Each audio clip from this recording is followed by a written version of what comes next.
Now, the television blares breaking news about the bird flu epidemic that has affected Asia, Europe, North Africa, and parts of the Middle East. Teachers' voices can be heard in the corridor, and when Greg asks the nearest guy about the commotion, he responds that Eckhart is still not back. Bochum enters the sitting room to explain that the school has issued a search of the entire campus for anything that could give clues about the whereabouts of Eckhart Wilken. Now, guys, this is very important.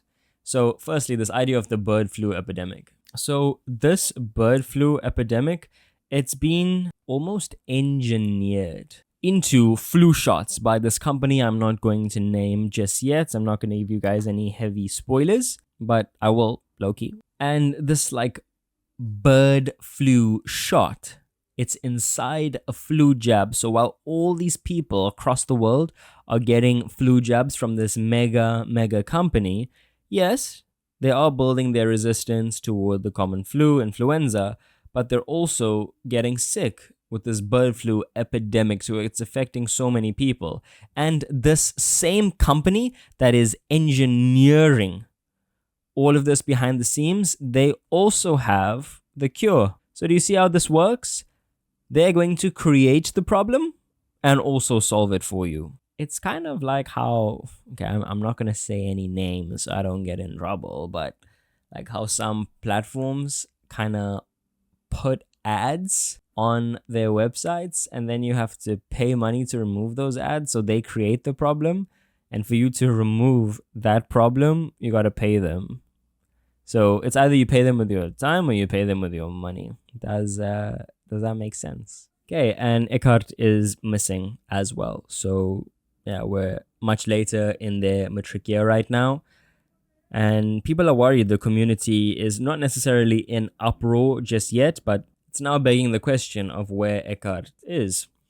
Mr. Anderson then tells the matrics to not let this information out to students in the lower grades because they want to first confirm facts and protect the school's illustrious reputation. Okay, so Mr. Anderson and most teachers, Alec Pinar himself, they're more concerned about the reputational damage it'll do to Lawson College because one of their students is missing and they still haven't found him yet.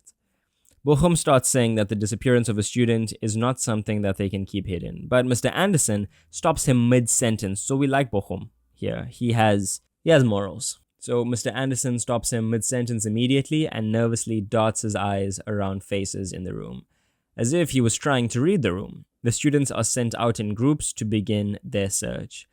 Greg is unsure of how much time had passed before rumors of the discovery of a suicide note made the rounds, and now Greg is having all these uneasy feelings, flashbacks almost, of his brother's own passing.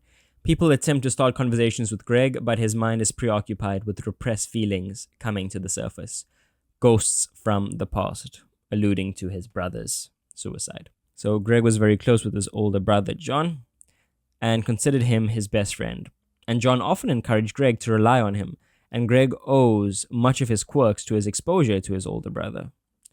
One example of this is John's love for extreme sports, which Greg has now taken on for himself ever since they went bungee jumping together. So, it's often older siblings, or if your uncles or aunties are pretty young, that kind of push you to do things out of your comfort zone. And yeah, same for me. I've got two older brothers, and yeah, because of them, I didn't really have time to watch superheroes and play with Legos and stuff. I was too busy getting pushed around on the soccer field and things like that, or learning how to play chess or how to paint. And yeah, I'm ever so grateful. So I can really empathize here with what Greg is going through. The rumors of Eckhart's suicide have these unpleasant memories of his brother's death swirling around in his mind. He thinks back to his mother screaming out for John after finding him unconscious in his room, with pills on the bedside table. So John, he OD'd, he overdosed, and remembers the ambulance arriving, emergency personnel pouring into and out of the house before the ambulance disappeared. So he swallowed a handful of pills. And you can imagine how traumatic this was for Greg. People often say that history repeats itself, and that people are born on this planet to learn lessons which repeat themselves if they are not learned the first time around. I absolutely love that. History will forever repeat itself unless you correct it. Greg thinks about how he did not cry after John's death and distances himself from the rest of the search party. By the evening, there's still no sign of Eckhart. The teachers expand the search to the surrounding towns, Harrismith, Bergville, and Winterton, lovely places in and around the Drakensberg. Exhausted from the long day, Greg gets back to his room, undresses, and ties a clean towel around his body. His mother calls and they have a conversation about nonsense. Love that. They're just talking some nonsense. Until she asks him, out of the blue, if he is alright. Greg does not want to mention Eckhart, but he tells his mother that he thought about John that day.